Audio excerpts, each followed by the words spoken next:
नमस्कार, मैं प्रखर वर्मा, कक्षा 10 का छात्र।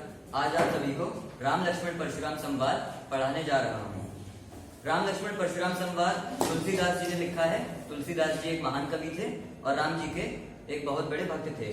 यह पाठ वहां से शुरू होता है जब सीता जी के स्वयंवर में श्री राम जी गए थे और जब सभी राजाओं ने शिव धनुष को उठाने में हार मान ली थी, तब उन्होंने जैसे शिव धनुष को उठाया तो वहां से टूट गया और शिव जी के महान भक्त परशुराम जी वहां पर क्रोधित हो गए और वे वहां पर अपनी मन की गति से बड़ी ही तेजी से आए और फिर उन्होंने वहां पर आकर श्री राम जी से पूछा कि ये शिव का धनुष तोड़ने वाला दुष्ट कौन है। तब श्री राम जी बोलते हैं, नाथ शंभुधनु भंजनी हारा होइए केवल एक दास तुम्हारा। इसका मतलब है कि हे नाथ, हे स्वामी, शिव जी का धनुष यानी शंभु धनु, शिव जी का धनुष तोड़ने वाला आप ही का कोई एक दास हो सकता है। तब परशुराम जी उसके प्रति उत्तर में कहते हैं, आयुषी कहा कही किन मोही सुन रसाई बोले मुन कोही। माफी चाहूंगा, ये वाक्य श्री राम जी बोलते हैं कि आप आज्ञा दीजिए कि आपकी आज्ञा क्या है। और इस वाणी को सुनकर, इन शब्दों को सुनकर परशुराम जी क्रोधित हो जाते हैं और फिर वो बोलते हैं, सेवक को सोजो करे सेवकाई, अरी करनी करिया लड़ाई। परशुराम जी बोलते हैं कि सेवक तो वह होता है राम जो सेवकाई करे, नौकर का काम करे। नौकर वो होता है जो नौकर का काम करे। शत्रु से तो सबको लड़ाई ही करनी पड़ती है। सुनहु राम जय शिवधनु तोड़ा, सहस बाहु समसोर मोरा। परशुराम जी कहते हैं, राम सुन लो, जिसने भी ये शिव धनुष तोड़ा है वो सहस्त्र बाहु के समान मेरा दुश्मन है। सहस्त्र बाहु एक राक्षस था जिसकी 1000 भुजाएं थी और उसने परशुराम जी के पिता को मार दिया था। इससे क्रोधित होकर परशुराम जी ने उसकी 1000 की 1000 भुजाएं काट दी थी। सो बिलगाओ बिहाई समाजा, नाते मारे जाइए सब राजा। परशुराम जी कहते हैं, या तो सारे राजागण जो भी स्वयंवर में एकत्रित हुए हैं, या तो वे उन सबको जिसने धनुष को तोड़ा है उसको बाहर निकाल दें, नहीं तो मैं इस धरती को राजा से विहीन कर दूंगा, मैं तुम सब राजाओं को मार डालूंगा। सुनी मुनि वचन लखन मुस्काने, बोले परशुधरई अवमाने। परशुराम के इन वचनों को सुनकर लक्ष्मण जी मुस्कुराए और उन्होंने इस प्रकार बोला कि परशुराम जी को लगा कि वे उनका अपमान कर रहे हैं। बहु धनुई तोरी ललकाई, कबू न असिरिस किन्हीं गुसाई। लक्ष्मण जी बोलते हैं तंज कसते हुए कि हम जब बचपन में हमने अनेकों धनुइयां तोड़ी हैं, अनेकों छोटे छोटे धनुष तोड़े हैं, लेकिन आज तक किसी भी ऋषि ने, किसी भी बड़े ने हमारे ऊपर इस प्रकार से गुस्सा नहीं किया है। यही धनु पर ममता के हेतु सुन रसाई कह भिगुकुल केतु। लक्ष्मण जी बोलते हैं कि आपकी ममता, आपका ये प्यार केवल इसी धनुष के लिए क्यों है। हमने बचपन में अनेकों धनुइयां तोड़ी हैं, अनेकों छोटे छोटे धनुष तोड़े हैं, लेकिन आज तक तो आपने कभी भी हम पे क्रोध नहीं किया, तो आपकी ममता केवल इसी धनुष पर क्यों। इस पर परशुराम जी क्रोधित हो जाते हैं और वो बोलते हैं, रे नृप बालक काल बस, बोलत तेहि न संभार, धनुई सम त्रिपुरारी धनु, विदित सकल संसार। परशुराम जी बोलते हैं, रे नृप बालक यानी हे राजा के पुत्र, तू मृत्यु के वश में आकर, तू काल के वश में आकर इस प्रकार बोल रहा है। अपनी वाणी को विराम दे, अपनी वाणी को लगाम दे और कुछ संभाल के बोल। तू छोटी छोटी धनुइयों को, छोटे छोटे धनुषों को त्रिपुरारी धनु यानी शिव धनुष से कंपेयर कर रहा है। तू उन छोटी धनुषों को शिव धनुष के समान बता रहा है। ये वह शिव धनुष है जिसे पूरा का पूरा संसार जानता है। लखन कहा हंसी हमरे जाना, सुनहु देव सब धनुष समाना। लखन हंस के कहते हैं, लक्ष्मण यानी कि हंस के परशुराम जी से कहते हैं, सुनो देव यानी सुनो परशुराम जी कि जो सारे के सारे धनुष हैं, क्षत्रिय के लिए तो सारे के सारे धनुष एक समान ही होते हैं, हमारे लिए सारे के सारे धनुष एक समान है। काछ तिलाब जून धनु तोरे, देखा राम नयन के भोरे। लक्ष्मण जी कहते हैं कि राम जी को इसमें क्या लाभ और क्या हानि एक जीर्ण शीर्ण धनुष को तोड़ने के लिए। एक ऐसा धनुष जो इतना पुराना है, जो छूटते ही राम जी ने बस उसको देखा और वो टूट गया, उसमें राम जी का इसमें क्या लाभ और क्या हानि। ये तो देखते ही टूट गया, इतना ज्यादा जीर्ण शीर्ण धनुष है। शुवत टूट रघुपति ना दोसु, मुन बिनु काज करत कतरोसु। लक्ष्मण जी बोलते हैं कि रघुपति यानी राम जी ने बस इस धनुष को छुआ ही था और धनुष टूट गया। इतना ज्यादा कमजोर तो धनुष था। और जो मुनि होते हैं, जो ऋषि होते हैं, वो कभी भी बिना बात के गुस्सा नहीं करते हैं। बोले चिते परतू की ओरा, रेसट सुनी स्वभाव न मोरा। परशुराम जी बोलते हैं अपने फरसे की तरफ देखकर, वो बोलते हैं गुस्से में, सुन लो लक्ष्मण, मेरा स्वभाव इस प्रकार नहीं है। तुम बहुत ज्यादा दुष्ट हो और मुझे बहुत जल्दी गुस्सा आ जाता है, इसलिए अपनी वाणी को विराम दो, कुछ लगाम लगा के बोलो, अपने वाणी को संभाल के बोलो। बोले चित्ते बालू को बोले बलो नहीं तो ही केवल मुनिजन जानत मोही। परशुराम जी बोलते हैं तुम एक छोटे बालक हो, तुम क्या जानो मुझे तो केवल पुराने मुनि जो बहुत साल से तपस्या कर रहे हैं केवल मुझे वही जानते हैं, तुम तो बहुत छोटे बालक हो, तुम क्या मुझे जानोगे। बाल ब्रह्मचारी अति कोही विश्व विदित क्षत्रिय कुल दोही। परशुराम जी इन पंक्तियों में अपनी बड़ाई करते हैं, वो बोलते हैं कि मैं बाल ब्रह्मचारी हूँ, मैं बाल ब्रह्मचारी हूँ और अति क्रोधी हूँ, मुझे बहुत जल्दी गुस्सा आ जाता है और बहुत ज्यादा गुस्सा आता है। वो बोलते हैं कि मैं सारे संसार में फेमस हूँ, मैं सारे संसार में विख्यात हूँ। मैं सारे संसार में किस लिए विख्यात हूँ, मैं सारे संसार में क्षत्रिय कुल का नाश करने के लिए विख्यात हूँ। मैंने अनेकों बार इस धरती को क्षत्रियों से विहीन किया है, सारे क्षत्रियों को मार डाला। भुजबल भूमि भूप बिन कीनी विपुल बार मही देवनी रीनी।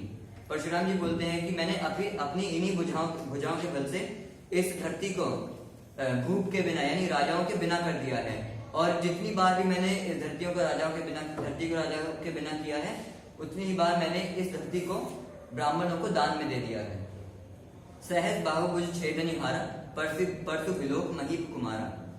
परशुराम जी बोलते हैं कि मैं वही हूँ जिसने सहस्र बाहों की हजारों भुजाओं को काट डाला था, और मैं उसी फरसे को धारण करने वाला महीप कुमार यानी ब्राह्मण का पुत्र हूँ। मातृ पिता जनि सोच बस करिस महीस किशोर गर्भन के अर्भक दलन परसु मोर अति घोर। परशुराम जी कहते हैं कि अपने माता पिता को याद कर, कुछ भी मेरे से बोलने से पहले अपने माता पिता को याद कर और उनको रोने पर मजबूर न कर, और अगर मुझे गुस्सा आ गया मैं तुम्हें मार डालूंगा। और मेरा फरसा इतना भयानक है कि गर्भ के अंदर पल रहे शिशु को भी मैं मार डालता हूँ। बेहसी लखन मुनि बोले मृदु बानी अहो मुनि महाभट मानी। लक्ष्मण जी हंसकर बोलते हैं कि तंज कसते हुए बोलते हैं मीठी वाणी में कि हाँ मुनीष यानी कि हाँ ऋषिवर, मैंने आपको बहुत महाभट माना, मैंने आपको बहुत ज्यादा बलशाली माना। पुनि पुनि मोही दिखाओ कुठारू चाहत उड़ावन फूकी पहाड़ू। वे कहते हैं कि आप तो उस बच्चे के समान व्यवहार कर रहे हैं, इस कुठार को बार बार दिखा कर, जैसे कि कोई बच्चा फूंक से किसी बड़े पहाड़ को उड़ाना चाहता हो। यहाँ कुम्भड़ बतिया कौ नाई जे देख तर्जनी मर जाए। वे कहते हैं यहाँ कुम्भड़ बतिया यानी कि एक फूल छुई मुई के प्रकार एक फूल होता है कुम्भड़ बतिया, जो जिसको उंगली दिखाओ और वो बंद हो जाता है। तो बोलते हैं कि यहाँ पे कुम्भड़ बतिया कोई नहीं है, यहाँ पे सबके सब बलशाली हैं, और आप मुझे इस प्रकार डराने की कोशिश ना करें, हम भी खूब बलशाली हैं। देख कुटारू सरासन बाना मैं कुछ कहा सहित अभिमाना। वो उनके फरसे की तरफ देख के बोलते हैं कि मुझे माफ करिएगा, उनके फरसे और उनके धनुष की तरफ देख के बोलते हैं मुझे माफ करिएगा अगर मैंने कुछ गलत कह दिया हो, कुछ अभिमान के साथ कह दिया हो। भृगुसुत समझी जनेऊ बिलोकी जो कुछ कहा सहोरिस रोकी। वे कहते हैं कि भृगुसुत यानी कि भृगु ऋषि के पुत्र यानी परशुराम जी से वो कहते हैं कि अगर मैंने कुछ गलत कहा होगा तो मुझे ऋषि, जितने यहाँ पे ऋषि बैठे हैं, मुझे रोकेंगे जरूर। सुर महिसुर हरिजन अरुगाई हमरे कुल इन पर न सुराई। वे बोलते हैं सुर यानी देवता, महिसुर यानी ब्राह्मण, हरिजन और अरु यानी और गाय। वो बोलते हैं कि इन चारों लोगों पर हमारे कुल में, वे सूर्य कुल के थे, उनके सूर्य कुल में इन चारों लोगों पर वार नहीं किया जाता, क्योंकि अगर इन पे वार करेंगे वो वैसे वार कर नहीं सकते, और अगर इनसे लड़ाई हो जाए तो फिर वे हार जाएंगे। अगर वार नहीं करेंगे तो इनका अपमान होगा, और अगर हार जाएंगे तो भी इनका अपमान होगा। बल्हे पापु अब कीरे तिहारे मार कहूं पा परिये तुम्हारे। वे कहते हैं कि हमारे अगर हम तुमसे हार गए तो हमारी अपकीर्ति होगी और हम तुम्हें मार भी नहीं सकते। कोटि कुलिस्सम वचन तुम्हारा व्यर्थ धरु धनु बाण कुठारा। लक्ष्मण जी परशुराम जी से बोलते हैं कि तुम्हारा वचन तो कोटि कुलिस के समान है, करोड़ों नुकीले तारों के समान है। तुमने तो फालतू में ही, व्यर्थ में ही इस बाण को और इस फरसे को धारण कर रखा है। जो बिलो की अनिश्चित कयूं क्षमहु महामुनि धीर सुनई सरोष भृगु बस मनी बोले गिरा गंभीर। लक्ष्मण जी बोलते हैं कि अगर मैंने अभी कुछ गलत कहा हो तो मुझे महामुनि, मुझे हे ऋषिवर, मुझे माफ कीजिएगा। सुनी सरोष भृगु बस मनी बोले गिरा गंभीर। इस सब को सुनकर क्रोध में आ जाते हैं परशुराम जी और फिर वे गंभीर वाणी में बोलते हैं कौशिक सुनहु मंद ये बालक, कुटिल काल बस निजकुल घालक। ये परशुराम जी गुस्से में बोलते हैं। कौशिक यानी विश्वामित्र जी थे, विश्वामित्र जी राम जी और लक्ष्मण जी के गुरु थे। वे उनसे बोलते हैं कि कौशिक यानी विश्वामित्र सुन लो, ये जो बालक है यानी लक्ष्मण जी, ये मंद बुद्धि हैं। ये परशुराम जी बोलते हैं कि लक्ष्मण जी मंद बुद्धि हैं और कुटिल काल बस निजकुल घालक। वे बोलते हैं कि ये काल के वश में आ गया है, ये मृत्यु के वश में आ गया है, यमराज की बुद्धि पर सवार हो गए हैं और ये अपने ही कुल का नाश करने वाला है। भानु बस राकेश कलंकु, निपट निरंकस अबुध असंकु। वे बोलते हैं कि ये भानु बस यानी कि सूर्यवंशी हैं, भले ही सूर्यवंशी है लेकिन चंद्रमा पर भी कलंक है और ये एकदम निपट यानी कि मूर्ख है, निरंकुश यानी कि जो किसी से रुके ना, अबुध यानी कि बुद्धू या मंद बुद्धि है। वे बोलते हैं कि ये अपने ही कुल पर दाग लगाएगा, इसको चुप करा लो, और ये मूर्ख बालक है, मंद बुद्धि बालक है और किसी के रोके नहीं रुक रहा है। काल कबलू होइए शन माही, कहो पुकार खोर मोहि नाही। वे बोलते हैं कि तुम्हारे मैं पूरे के पूरे कुल को एक सेकंड में, एक क्षण में मैं तुम्हारे पूरे कुल का नाश कर सकता हूँ, इसलिए चुप हो जाओ और मुझे इसका कोई भी वो नहीं होगा, मुझे इसका कोई भी दुख नहीं होगा। तुम हटकहूं जो चहूं उबारा, कही प्रताप बल रोष हमारा। इसको अगर तुम इसको बचाना चाहते हो तो इसको मेरे बल का ज्ञात कराओ। लखन कहो मुझे सुजिसु तुम्हारा, तुम अछत को बरने पारा। लक्ष्मण जी बोलते हैं कि हे ऋषिवर, तुम तो आप तो अपने ही अपना गुणगान इतना ज्यादा कर लेते हैं, तो किसी और को आपके बारे में बताने की क्या जरूरत है? आप अपने बारे में खुद इतना अच्छा बता लेते हैं। अपने मुंह तुम आपनी करी, बार अनेक भांति बहुबरनी। लक्ष्मण जी कहते हैं आप तो अपने मुंह से इतना अच्छा अपना गुणगान कर ही लेते हैं, तो किसी और को बताने की क्या जरूरत है? आपने अनेकों बार अपना गुणगान कर ही लिया है। और नहीं संतोषु तब पुनि कुछ कहूं, जन ऋषि रोगी दुसहु दुख सहूं। वो बोलते हैं कि अगर अभी भी आपका मन ना भरा हो, अपनी बढ़ाई करते हुए आप तो अगर अभी मन ना भरा हो, तो फिर आप अभी और भी कुछ कह सकते हैं। पुनि यानी दोबारा, आप दोबारा कुछ अपने बारे में अपनी बढ़ाई कर सकते हैं। वीर प्रति तुम धीर अछोभा, गारी देखना पावहु शोभा। वे बोलते हैं आप तो बहुत ही वीर हैं और आप में कितना धैर्य है, तो आप जैसे वीर और आप जैसे इतने महामुनि को जो गाली देते हुए आपके चरित्र पर ही शोभा नहीं देता। गाली से यहाँ पे वैसी गाली का मतलब नहीं, गाली यानी कि अपशब्द, मतलब जैसे वो गुस्से में बोल रहे थे तो वो यहाँ पे गुस्सा करने के लिए मना करते हैं लक्ष्मण जी परशुराम को। सूर समर करनी करे, कही न जनावही आप, विद्यमान रन पाई रिपु, कायर कतही प्रताप।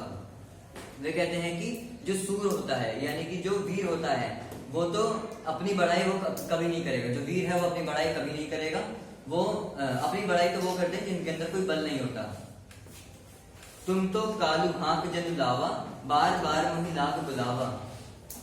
इसमें अब परशुराम जी क्रोधित हो जाते हैं और वो बोलते हैं तुम तो अपनी मृत्यु बार बार खुद ही बुला रहे हो, अब तुम्हें मुझसे कोई नहीं बचा सकता। सुनत लखन के वचन कठोरा, परसु सुधार धरे कर घोरा। लक्ष्मण जी कैसे कठोर वचन सुनकर जो अभी उन्होंने पहले बोले थे उनकी वाणी के बारे में, लक्ष्मण जी कह रहे थे आप अपनी तारीफ बहुत अच्छी कर लेते हैं, तो इसके ऊपर अब परशुराम जी बोलते हैं लक्ष्मण जी के कठोर वचन को सुनकर परशुराम जी अपना जो फरसा है उसे संभाल लेते हैं, उसे सही करते हैं लक्ष्मण जी को मारने के लिए। अब जनी दे दोस्त मोहि लोगु, कटु बाली बालकु बद जोगु। अब इस पे परशुराम जी बोलते हैं कि अब मैं इसको मारने जा रहा हूँ, इस मंद बुद्धि बालक यानी लक्ष्मण जी को अब मैं मारने जा रहा हूँ और अब मुझे कोई दोष ना देना इसको मारने का। बाल बिलो की बहुत मैं बांचा, अब यही मर निहार वहां साचा। अब परशुराम जी बोलते हैं कि मैंने इसको बालक समझकर बहुत देर तक छोड़ दिया, अब मैं इसको मारने जा रहा हूँ और अब ये मरने के लिए तैयार हो जाए। कौशिक कहा क्षमहि अपराधु, बाल दोष गुण गणहि न साधु। अब इसमें विश्वामित्र जी बीच में आ जाते हैं लक्ष्मण जी को बचाने और वो बोलते हैं कि हे महामुनि, लक्ष्मण जी का अपराध क्षमा करें और आप तो इतने महान मुनि हैं। वो इनकी तारीफ करते हुए बोलते हैं आप तो इतने महान मुनि हैं और जो बड़े लोग होते हैं वो बच्चों के छोटे छोटे दोष देखते नहीं है, छोटी गलतियां बच्चों की माफ कर देते हैं। खर कुठार में अकुरन को ही, आगे अपराधी गुरुद्रोही। अब इस पर वे अपना पर्दा उठा लेते हैं और बोलते हैं कि मैं बहुत ज्यादा निर्दयी हूँ और बहुत ज्यादा क्रोधी हूँ और इसने तो एक गुरु का अपमान भी किया है। उत्तर देत छोड़ो बिनु मारे, केवल कौशिक सील तुम्हारे। आज मैं केवल इसको इसलिए छोड़ रहा हूँ क्योंकि तुमने मना किया है, अगर तुम बीच में ना आते तो फिर मैं इसको अभी यहीं कहीं मार के रख देता। नाते यही काटे कुठार कठोरे, नाते यही काटे कुठार कठोरे, गुरही गुरिन होते ही श्रम थोरे। वो कह रहे थे कि परशुराम जी कहते हैं कि मुझे इसको मारने में ज्यादा समय नहीं लगता, ये जो मेरा जो फरसा है बहुत कठोर है, इसको मारने में ज्यादा समय नहीं लगेगा। गादी सुनु के हृदय हसी, मुनहि हरियारे सूझ, अय में खांड न ऊख ने, अजौ न बूझ अबूझ। गादी सुनु यानी कि ये विश्वामित्र जी मन ही मन में हंसते हैं और विश्वामित्र जी कहते हैं कि मन ही मन में हंसकर सोचते हैं कि जो ये परशुराम जी हैं ये इनको क्या कहते हैं गन्ने की खांड समझ रहे हैं। खांड एक डिश होती है तो बड़ी आसानी से मुंह में खुल जाती है। तो विश्वामित्र जी सोचते हैं कि परशुराम जी लक्ष्मण को गन्ने की खांड समझ रहे हैं, लेकिन ये तो लोहे की खांड है, ये इतने आसानी से नहीं टूटने वाले। लक्ष्मण जी भी बहुत वीर हैं और परशुराम जी भी शायद इनको ना मार पाए। कहो लखन मुनि सील तुम्हारा, को नहीं जान विदित संसारा। मात पिता ही ओरन भई नीके, गुर रहा सोच बड़ जीके। इस पर लक्ष्मण जी, अब जब विश्वामित्र जी ने उनको रोक दिया तो लक्ष्मण जी फिर बीच में आ जाते हैं और बोलते हैं कि आपको कौन नहीं जानता प्रभु। वो परशुराम जी से बोलते हैं कि आपको कौन नहीं जानता प्रभु, और आपने तो अपने माता पिता का ऋण चुकाने के लिए, आपने अपने गुरु का ऋण चुकाने के लिए अपनी माता पर भी हथियार चला लिए थे। सो जनु हमरे माथे काला, दिन चली गए ब्याज बढ़ बाढ़ा। तो बोलते हैं कि अगर जो आपका ऋण अभी तक भी ना चुका हो और ब्याज ज्यादा बढ़ गया हो तो फिर जो आपके माथे पर ब्याज ज्यादा बढ़ गया हो, इसका एक एक्सप्लेनेशन नेक्स्ट टाइम दी है। अब अनय व्यवहारे बोली, तुरंत देव में थैली खोली।